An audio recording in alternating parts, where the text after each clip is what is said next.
Hi, everyone. Welcome to the 2023 Vernal Pool Plant Phenology Project Kickoff Meeting. I'm Mary Beth Kolajvari. I am one of the Vernal Pool Plant Phenology Project co-leaders, and I want to start off by first off welcoming you all to this session. And I also want to talk a little bit about how this session is going to be structured. We're going to have a brief presentation, about 20 minutes, give or take, and then we'll have an open question and answer period so everybody can answer questions. So first off, we'll just introduce what the project is, what research questions we're asking with this, and we'll also briefly discuss how it fits in with this larger network, Ecological Researchers Education Network, and touch on who's participating in this. Also, we're going to introduce our research questions, our goals, how it fits in with what is known to date in terms of the research, and how do you and your contributions fit into addressing those questions. Then we'll briefly identify the sampling protocols that you'll be doing this spring season, and where you fit in with a big picture. And lastly, we'll have a small session, questions and answers, but feel free to anytime. We'll be monitoring the chat, so if you want to ask a question anytime throughout the presentation, feel free to put your question in the chat. If we can address them on the fly, we'll do it, and if not, we'll address it during the Q&A period at the end. And lastly, just to remind you that this call is being recorded and it will be posted to the project's YouTube channel. Next slide. So first off, I just want to introduce who the leaders of the Vernal Pool Phenology Project are. There's 4 project co-leads, and I also want to introduce the 2022 Vernal Pool Plant Phenology pilot year participants from year 1. So last year we had 7 faculty at 5 institutions testing out these protocols in their classes and with their research students. And this year we are now opening it up to a much broader group of participants. And so last year we tested it out. This year we're going to test it out again, and we're very excited to be able to delve into this project. We think it's got a really awesome future. I'll just briefly introduce myself. I'm Dr. Mary Beth Kolajvari from Siena College. Can my co-project leaders introduce themselves? Sure. I'm Dave Steinberg. I'm a lecturer at the University of New Hampshire in Durham, New Hampshire. Hi, I'm Jen Pernhage. I'm also a lecturer at the University of New Hampshire.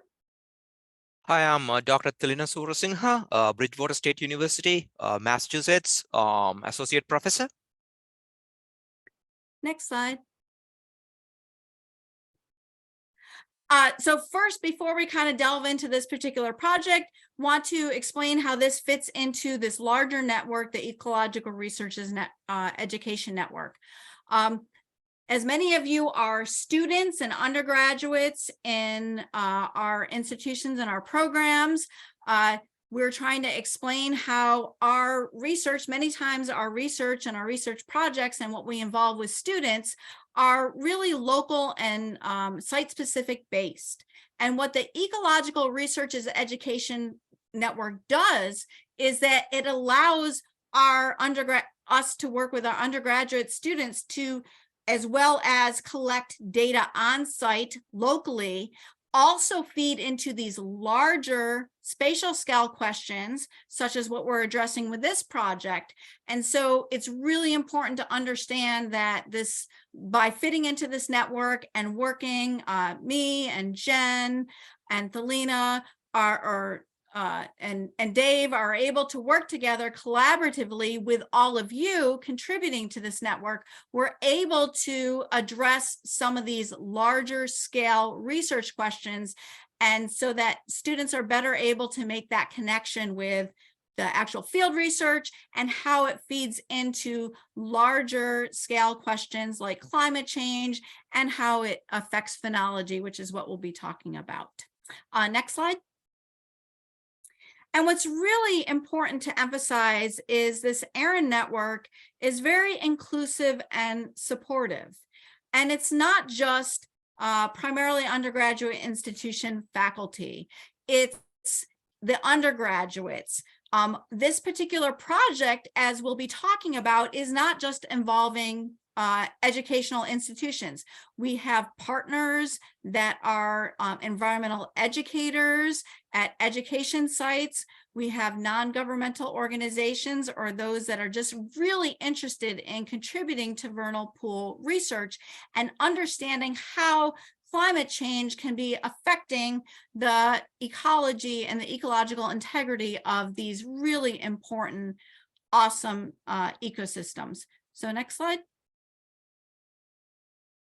And so we welcome, just as EREN does, the Vernal Pool Phenology Project welcomes broad participation, and we're able to work together through this coordinated network to combine our skills and knowledge and our interests, whether it's in amphibians and reptiles, or forestry, or plant phenology, or just people that are interested in connecting people to the environment. Next slide. So just the broad the broad questions that this project is going to ask is that we're going to be looking at spring phenology, and Dave will be talking about what that means, of pool breeding amphibians, and in particular wood frogs and spotted salamanders, where they breed at these vernal pools and how they fit into the forested landscape. So getting at the connections between the forested landscape, these important temporary breeding pools that the amphibians breed in, and how that potentially climate change and all these other changing conditions may affect the ability for these amphibians and the vernal pools to continue to be productive ecosystems. Next slide, Dave. Okay, thank you for the introduction, Mary Beth, and thanks again to everybody for being here tonight. We are all so excited to get out into the field and to start collecting data for this project again. And we're going to hear about what that data collection is going to look like. But before we do, I'd like to press pause for just a moment and make sure that we all have a good understanding of all of the terminology that you just heard from Mary Beth, and make sure that we all understand the biological and ecological context within which we are conducting this study. So I think most importantly, maybe we want to be sure that we understand what we mean when we say Vernal Pool Phenology Project. Well, what's a vernal pool? It's just a small temporary body of water that typically is filled at the start of spring and maybe through the midpoint of summer. It's often used by these early spring breeding amphibians, as we'll hear more about. And these pools are often embedded in forested landscapes.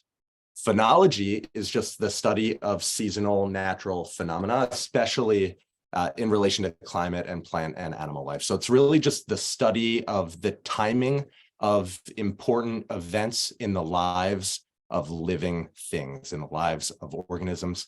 And hopefully you all know that project is just a chance to gather together in the woods to learn and play, right? When we're considering phenology, or the study of the timing of these natural phenomena, there are a bunch of different events that we can actually look at. But what I wanted to do was to show just a few examples of these events to you for two very different taxonomic groups. On the left here, you can see a few phenophases, which are just important moments in phenology for tree species. And in particular, on the top, you'll see some leaf bud burst and the emergence of leaves. And on the bottom, you'll see flowering of some angiosperms. On the right over here, you see a generalized life cycle of one of the amphibians that we're going to be focused on in the vernal pool phenology project, and that is the spotted salamander. You'll notice that I hope there are many different phenophases for the spotted salamander and for amphibians generally. We can examine something like the timing of egg deposition or spermatophore deposition when males are depositing little packets of sperm for females to pick up. We can examine other phenophases like the start of calling in vocal species or larval development, time of metamorphosis, etc. Right? So all of these are just examples of different phenophases or phenological moments. Now, what we're really interested in this project is understanding how the timing of these different events might change across the landscape and how the timing of these events might change over time. And you may be sitting there asking the question, well, why the heck do we think that these events are going to be changing to begin with? Why is the timing going to be potentially altered? And I hope that the first thing that pops into all of your minds is climate change, right?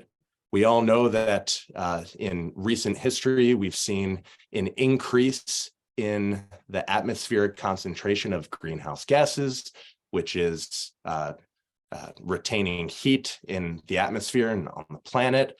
And that's resulting in a change in both air temperature, which you see in the bottom graph here, and also water temperature. So if organisms are responding to environmental cues, right, to make the decision about whether or not to migrate or to mate, or they're simply relying on external cues to stimulate the start of one of these important life events, you can expect that changing that environmental factor is going to influence the timing of the event itself, right? So all of our study questions really can be framed within this idea of a changing climate. Now, one thing we are particularly interested in the vernal pool phenology project is to identify whether or not different taxa or different groups of organisms might be changing their phenology in different ways or maybe at different rates. And we would call this a phenological asynchrony or a phenological mismatch if the timing of reproductive events between different groups interacting in a community are different from one another or begin to diverge over time.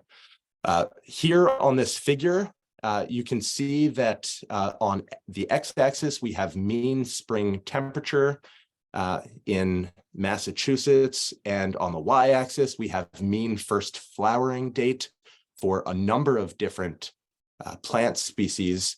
And you'll see a trend line here showing that plants are beginning, in Massachusetts at least, to flower earlier and earlier with an increase in the mean spring temperature.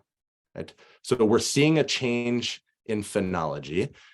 If you consider other taxa, for example, amphibians, you'll notice that if you examine the data, that we also see a change in phenology. So just looking at this top curve right here, you can see the arrival date at breeding locations of one species of salamander from 1978 through 2008.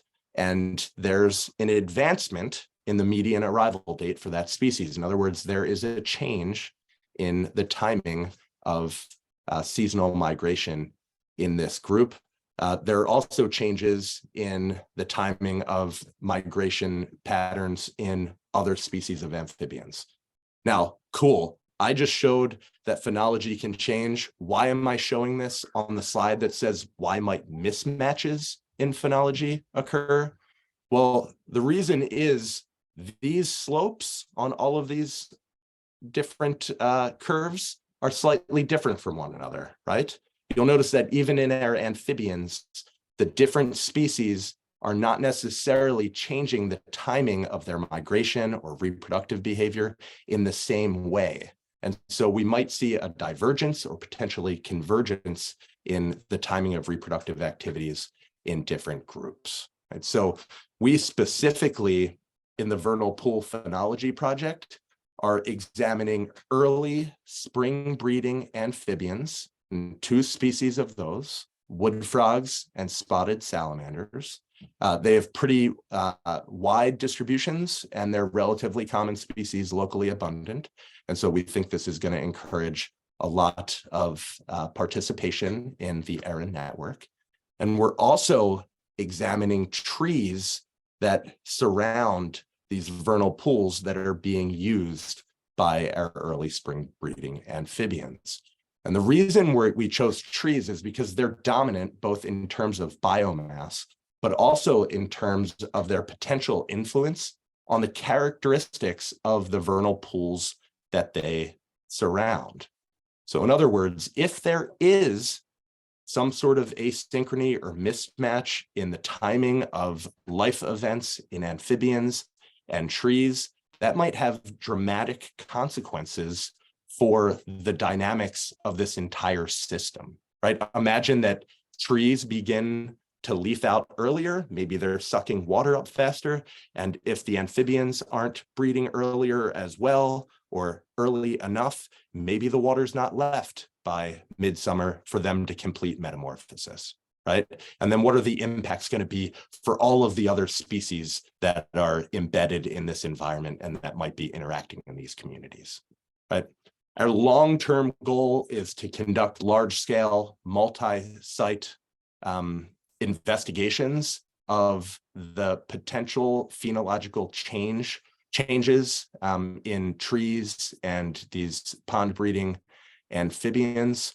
But short term, looking just at this year, what we're trying to do is just establish baseline data on phenology of these 2 species of amphibian and the woody plants or trees in particular that surround these vernal pools.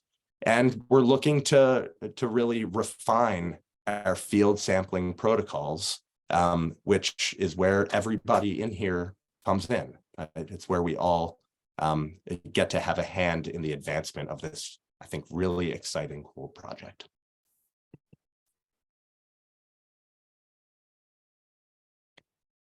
So, all right, now let's talk a little bit about the data collection process. What do you do when you get into the field?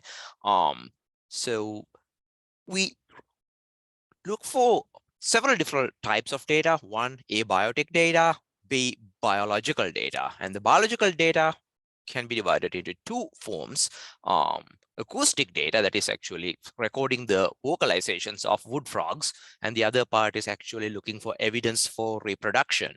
So in terms of abiotic data, we actually measure all of these based on installed equipment. So temperature, we measure based on hobo data loggers that measures temperature on a certain set frequency. And you can program what frequency that is. And then for water level, we install a water depth gauge in the middle of the vernal pool.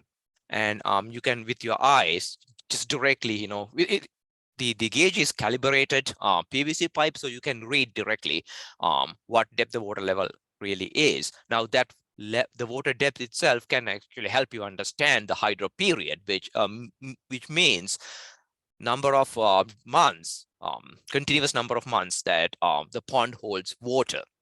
And on top of that, canopy cover, we do that with using cell phones to take canopy photographs. We do that twice a year. Once before, during the leaf off, for example, right now, well, depending on where you are. For us in the north, it's right now, and even in the south, I think still you could take a canopy photograph for leaf off, and then after the full leaf on, probably during mid and late summer, you can take another photograph. That helps you to understand the canopy closure on the top of the vernal pool. And we also measure water temperature and air temperature. So we have two data loggers deployed, one atmospheric, one submerged. And then we go on to the biological record wise. Now, I just going back just a bit, the water depth, you can measure like every time you go to look for phenophases, you can actually measure the water level. So that's at least twice a week. And then you measure the acoustics. So for the measuring acoustics, we predominantly use this automated sound recorder called AudioMoth. It's a fairly decently cheap device that you can set up in the field. I mean, the deployment even, it's fairly easy. People have deployed those in very tightly locked Ziploc bags that you program to record amphibian vocalizations in certain frequencies for a certain range, and they are battery powered. So what you need to do with that is with certain frequencies that we mentioned in the protocol, you retrieve the SD card from the acoustic device, and then subsequently you analyze this with an open source software to understand when amphibian vocalizations actually started. It's a really cool thing. I wanted just an additional thing just for fun. The acoustic device that most of us use is an open source hardware and an open source software. So the hardware is extremely cheap compared to any other commercial pieces we have around. Dave, next slide. So the other biological component we are measuring, I think this could be the coolest thing you are doing, is looking for egg masses for wood frogs and spotted salamanders. So Dave, would you mind circling around wood frog egg mass first for me? Yeah, that's the wood frog egg mass. Clearly you can see that there are tiny eggs like sort of glued together without a secondary coating. And then Dave, if you want to go to the salamander, yeah, that is a spotted salamander egg mass. You see again bunch of eggs glued together, but you see they have a secondary matrix that encircles the eggs, right? So those two egg masses are very distinct, very easily identifiable to species level. The trick is actually you need to carefully observe and get your eyes trained to observe these underwater. So these are actually like on surface level. Next slide, next power bullet point. So for the egg mass part, the one I forgot is spermatophore. Dave, if you want to hover around the spermatophore for me.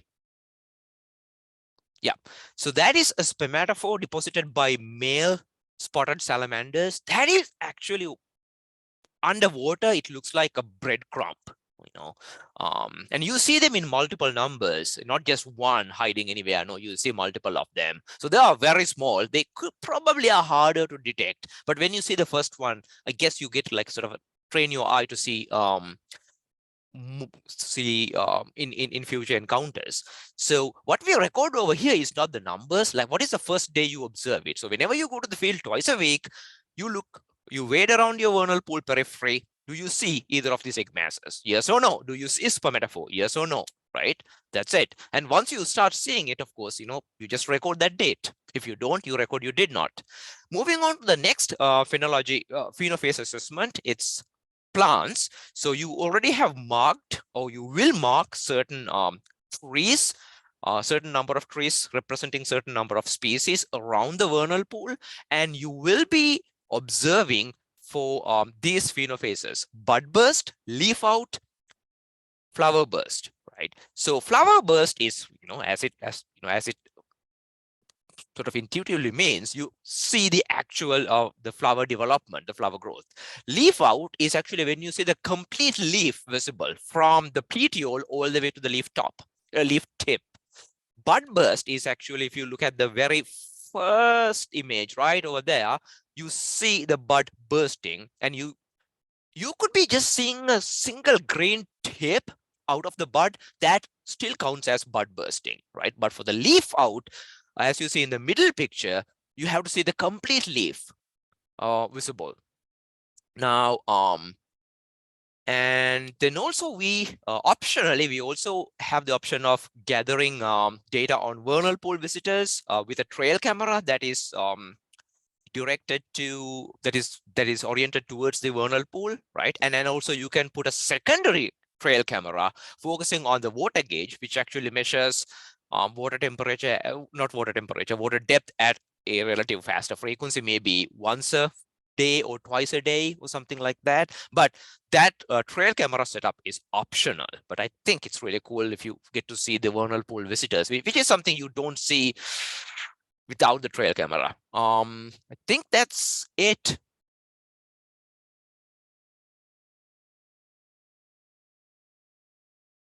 All right.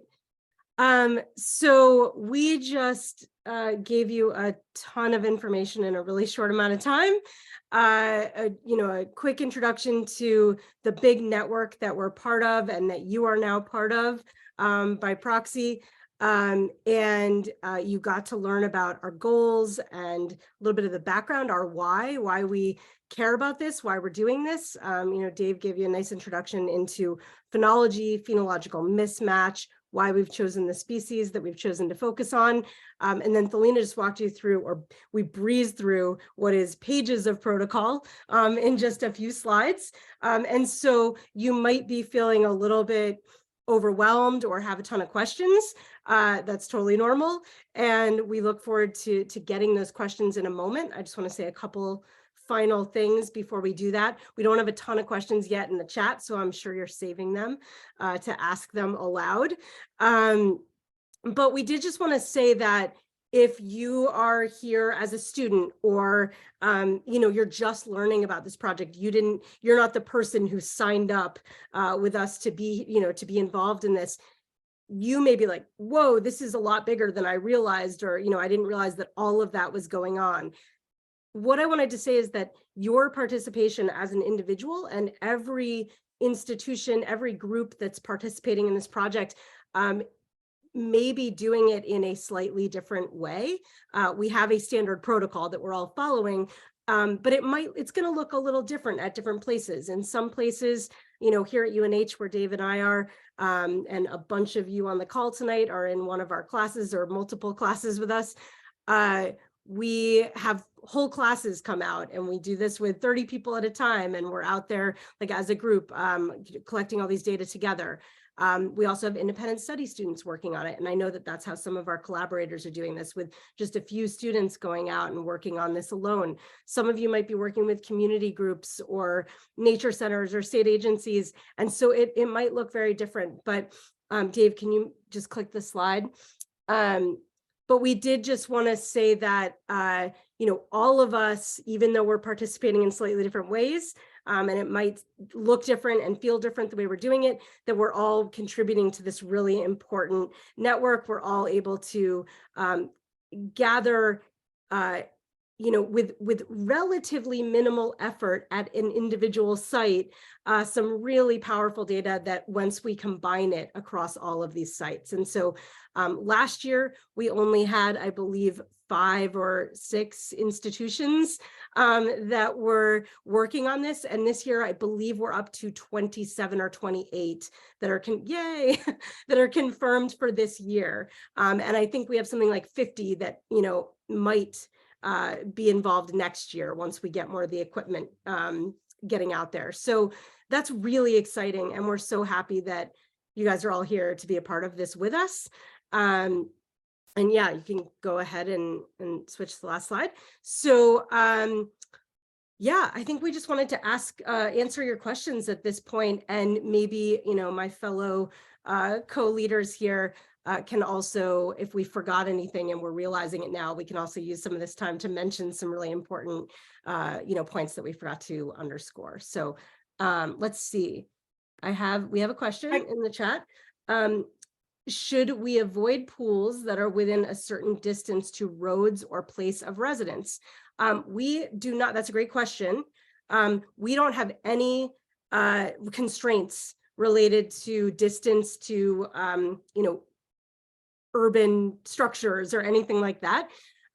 We may record all of that information and use it in our analysis of the data, but no, and know nothing about forest quality or age. We will again gather some of that information and use it when we're analyzing the data, but our only really real constraints are that the pool doesn't have fish in it, so the pond doesn't have fish in it, and that it's a certain size, relatively small. I'm trying to remember the exact size. It's like 0.2 hectares. I can't remember what we landed on, but a relatively small pool that doesn't have fish in it, because fish are some pretty serious predators of amphibians. And that it's forested, so it's in a forested context. So I won't say too much about it, but I'll just say that we are called the Vernal Pool Phenology Project, and Dave defined vernal pools for us. We have slightly expanded. We're being a little bit liberal with the term vernal pool for our purposes, because we actually are interested in that hydrology, that hydroperiod difference, right? So as long as the predator community is fairly similar, that there aren't fish there, we're okay with the hydroperiod being different. So some of our ponds may dry out completely and some of them may not. So in fact, at UNH at our site, we have one that dries out and one that doesn't, right on our site. So I just wanted to say that. So great questions. And I think we've been, sorry, Mary Beth. Yeah, I just want to add in, the one thing that you missed is that there needed to be breeding of wood frogs or spotted salamanders, because that's our target species. You know, the obvious, right? Absolutely, absolutely. It's on our logo. Yes, absolutely. As the logo implies. Well, actually, I'm glad you brought that up, Mary Beth, because you don't have to have both. And by the way, Susan, I do see you, and I'll one sec, I'm sorry. But you don't have to have both wood frogs and spotted salamanders at your site. So if you have either of those species or both, that's great. But either of those species you can monitor, you can be part of the network. So that's great. Yeah, so Susan, did you have a question? Yeah, can you hear me? Yes. Okay. I just want to know, is there someone who is like in charge of the plant phenology part? Because I want to talk to them about my species around my pool, which are mainly American holly that are evergreen. So I just wonder, of the people in charge of this, is there somebody that's like specifically in charge of the plant part that I can like troubleshoot about that? Yeah, so I don't want to misspeak for my co-leaders, but so feel free to jump in and disagree with me. We all tend to come a little bit more from the amphibian side, but here at UNH, we are very lucky, and I think Mike is on the call. We are very lucky to have a close collaborator who is our like plant guy. And so there he is, he's waving. So yeah, so I don't know if that's if it's maybe a question we want to connect you guys offline to answer, or if it's something quick that you wanted to share with the whole group that might be instructive. The vast majority of trees around the pool that I've selected, I mean, I studied like 15 pools with my students, but the one I selected is just a really interesting one to me because it always has fairy shrimp basically, but the vast majority of trees around it are American holly, so they're evergreen. So in terms of like leaf out and all that kind of stuff, it's going to be hard to measure. So I just wanted to talk to somebody about how to measure what to do in that situation. So I'll just pipe in that definitely any questions like that, I would definitely email the general, I don't know if we, right there it is, EREN.VPPP at gmail.com, because that goes to the 4 project co-leads. And then we can respond to that. And then if Mike is a better person to respond to something that, we'll tie them in. We use our phenology protocols and standardization is based off of the National Phenology Network's criteria. We've kind of collapsed it a little bit to fit our project, but we kind of use them as guidance because they've been doing this across all species for quite some time. So yeah, but I'm really grateful, Susan, that you asked the question in front of everyone, because I'm sure there are other people here who have a similar question. And so maybe what we'll do is if you can send us an email about it, and we can confer about it a little bit and chat with Mike and some other folks. We can get back to you about it, but also maybe, answer a frequently asked question about it online for other folks who want to know about cool. that. Thank you Sounds so good. much. Dave, yeah, did you want to jump in? Yeah, just I see a question in there from Harrison asking if folks should try to collect data on other vernal pool associated species, fairy shrimp, which Susan also mentioned, or other mole salamanders or anything like that. I will just say we don't require it, as Thelina mentioned. However, we definitely encourage you to collect all of the data that you think might be of interest to you. And as I'm reading that question and I listen to Susan, I wonder if also the project co-leads can get together after this meeting and see if we can come up with some sort of forum for participants to communicate with one another about little side projects that they might be doing on their own pools, and see if other people want to hop in on that as well. We've got a lot of stuff that we're asking people to collect, a lot of data at each individual pool, so we're hesitant to throw in fairy shrimp right now for everybody, but that doesn't mean that everyone in here can't take advantage of this network that we are building. And so we'll all chat about the best way to do that offline, but I appreciate these comments and questions, because I think they're all potentially really interesting avenues for folks to move down.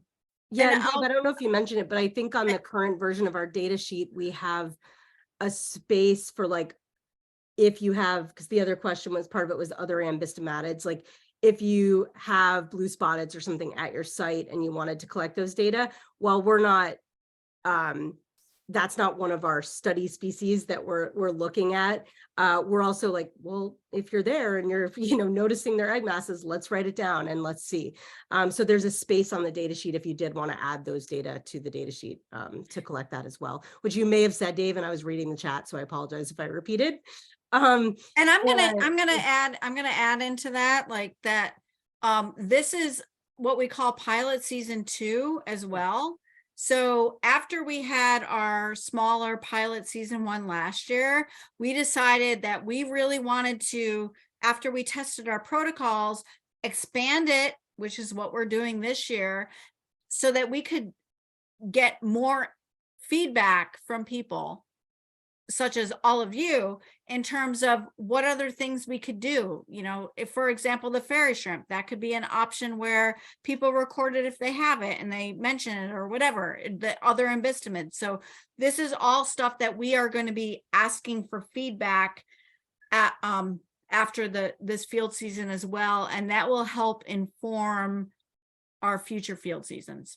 Yeah, that's a great point. I noticed a question that we kind of skipped past that was up higher, and I just wanted to say something about it. So I think, Harrison, also you had asked about audio mobs if you didn't have one.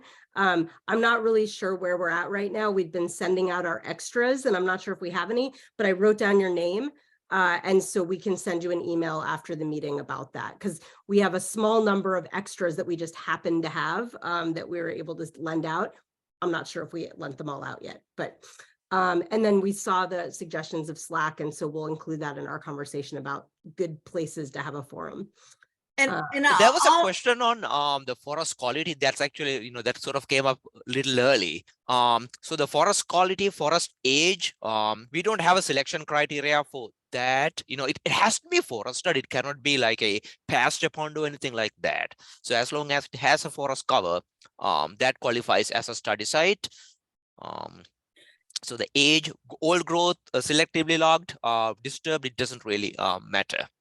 You have to meet the minimum number of trees individuals within the buffer. So that's how our definition is, and that should be stated at the beginning part of the protocol. And it's not that many.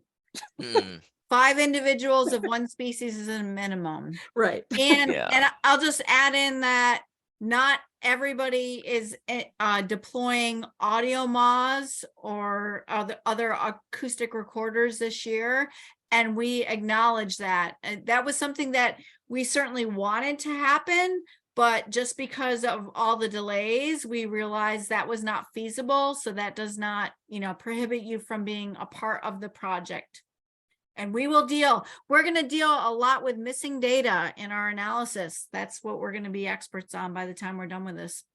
And we're also right now, to add on to that, like currently in the process of trying to come up with solutions to our equipment challenges for next season. So we're thinking a year in advance, and hopefully we can be lucky enough to have more stuff to get out to different people. Wood frogs last night in St. Louis. It was snowing here in New Hampshire. Awesome. Yeah, and it's really interesting to hear these comments about the weird wacky weather, which we kind of say, oh, it's a weird year, it's a weird winter, it's a weird spring. Well, quite honestly, I think we say that every year. And what is really, it's true. And what's really awesome is that being able to have this large network of sites across a really large geographic range, where we're having information on local conditions and regional conditions. This is really going to be able to allow us to be able to try to tease apart, where are some commonalities in terms of what's driving the local phenology. And it obviously varies place to place, year to year. And we're very excited. I think this is a very challenging research question, but that's why it makes it so exciting.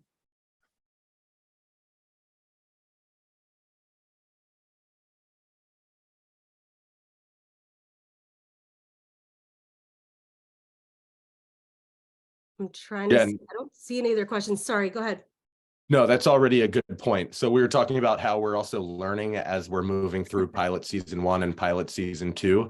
And last year for New Hampshire, February 24th or whatever day it is today was great for our kickoff meeting. And just looking at the chats right now and seeing some emails that have been coming in over the last couple of weeks, this is something that we're going to need to have earlier in the season in the future.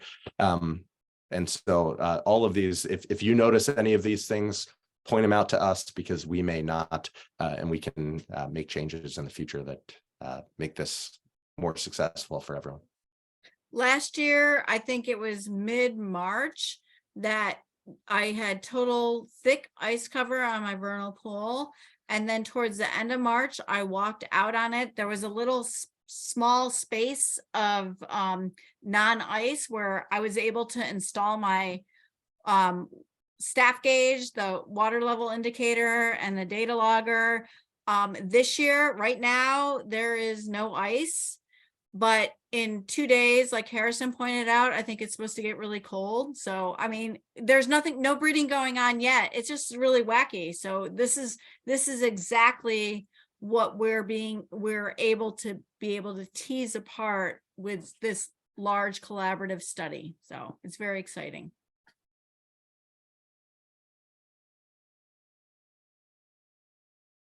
New Year's might be a little bit early, Jen. I think you're jumping the gun, but okay. Mary Beth, that's that sarcasm I'm known for. I'm hoping.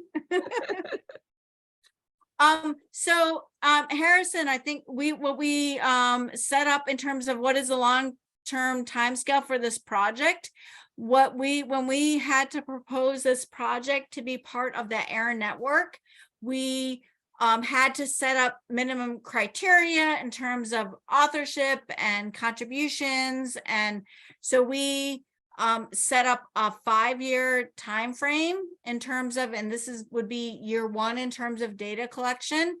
However, we are certainly interested in potentially expanding it into the future, but we also realize that if we're able to get enough people on the short period of time to at least contribute one, hopefully more years of data, we're going to be able to tease apart things earlier on, and we're just not going to wait 10 to 20 years to figure it out.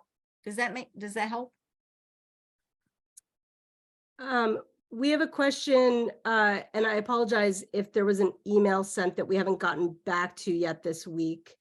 But we had a question about water depth gauges. So this is an example of really helpful feedback for, the very different kinds of sites that we're all working in.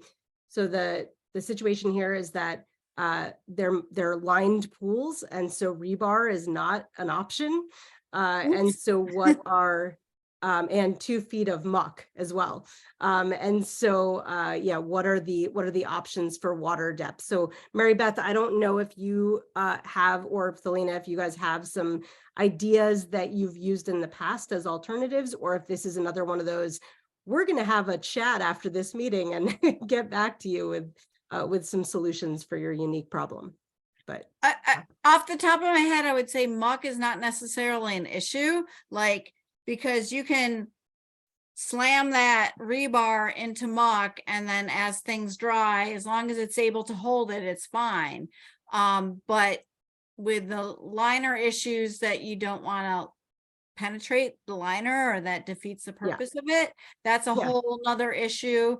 I think that, in my opinion, and Thelina and the rest of you can add comments as well, but I think as long as we can find something that is suitable and equivalent, and we can explain it and replicate it and does the same thing, we'll be fine.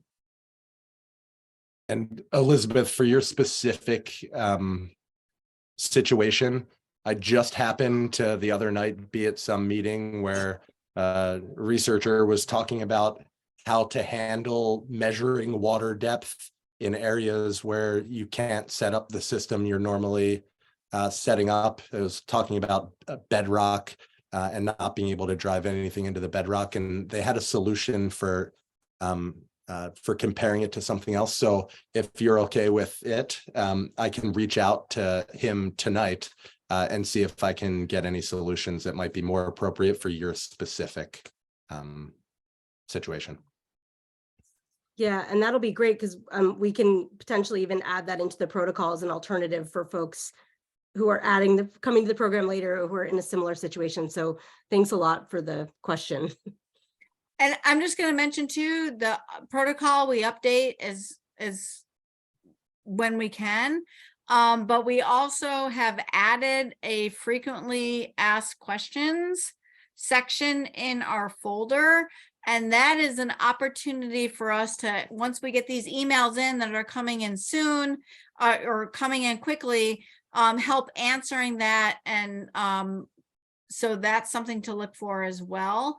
The ideas of the Slack channel or other rapid communication methods might help as well. So we're continuing to try to improve that ability for us to communicate rapidly and be able to spread it out to the larger network.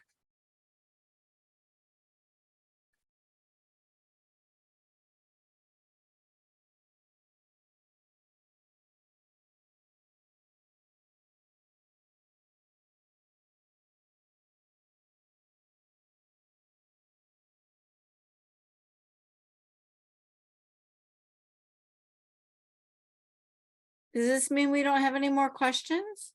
I was just waiting, doing the long 20-second wait, but I'm not seeing any right now. Any? Well, if nobody else has questions, my kids just came in and said it's bedtime. So And please email this EREN VPPP@gmail.com. The project co-leads all have access to this email, and we'll continue to try to respond to that and help you out and guide you through this. And realize we're calling this a pilot season 2, just because we want to really let people know that this is like, we're still testing things out. And, you know, if you don't have your audio moth out there, we're going to be able to figure out a way to deal with that. So things like that. Are we sharing the link of the recorded meeting? We're going to post it on our Vernal Pool Phenology Project YouTube channel.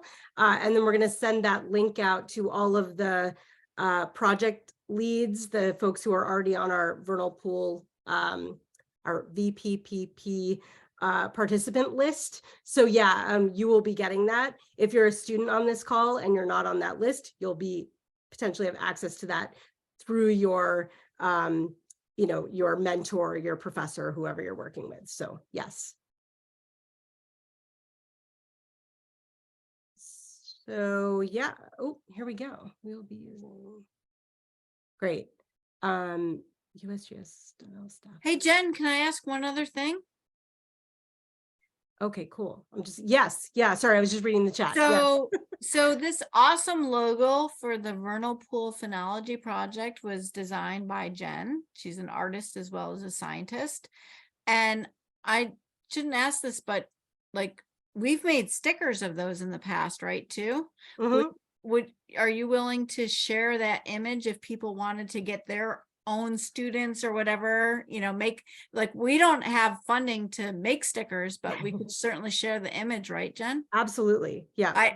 I'm glad I went on that limb. I hope you Yeah. don't mind. No, of course. I wish we had the money right now to just send you all stickers. But yes, we can absolutely share the logo and so that you can spread the good news about the Vernal I Pool just bought Phenology. 50 sticker mule ones myself to hand Yeah, out. and So. Sticker Meal's great. They make good stickers. So yeah, absolutely.